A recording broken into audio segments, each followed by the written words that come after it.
Sequoia Circulaire, c'est en effet une offre plus RSE qui a fait l'objet d'un trophée lors du dernier salon Natexpo et dont l'objectif est de permettre de passer d'une économie linéaire de consommation pure à une économie circulaire où on applique la règle des 4 R, de réutiliser, de remplacer, de recycler et de réparer, qui permet en gros, sur la base d'un présentoir, de pouvoir l'utiliser, de pouvoir le récupérer, de payer à nos clients une somme qu'on a déterminée étant 30 €.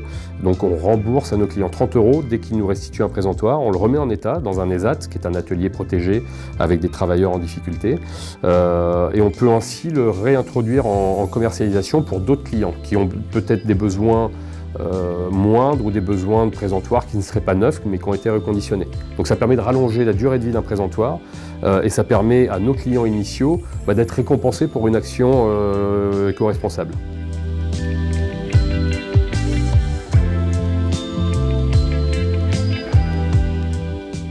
L'éco-conception en PLV, c'est un sujet assez vaste. Il y a plusieurs axes. Le premier, c'est d'utiliser des matériaux qui soient durables, des matériaux recyclables, idéalement recyclés. Le deuxième axe, c'est de faire des choses, limiter la perte matière, donc optimiser la conception des présentoirs, optimiser la conception des PLV pour essayer de limiter la perte, limiter aussi l'épaisseur, par exemple, du bois. En fonction du bois qu'on choisit, on va avoir des épaisseurs plus ou moins importantes, donc on va consommer plus ou moins de matière. Le troisième aspect, c'est de faire du monomatériau. Éviter de mettre du pelliculage sur du carton, de mettre une plaque plexi sur du bois, parce que ça le rend tout simplement non recyclable. Une matière qui, à la base, est recyclable, tout d'un coup, elle ne devient plus.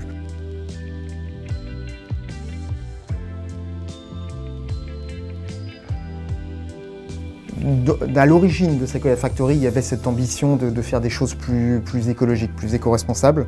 On le fait au travers des produits qu'on peut commercialiser, dans la façon dont on les conçoit, l'éco-conception dont on a parlé. On le fait via des engagements qu'on prend vis-à-vis d'une association qui s'appelle 1% for the Planet.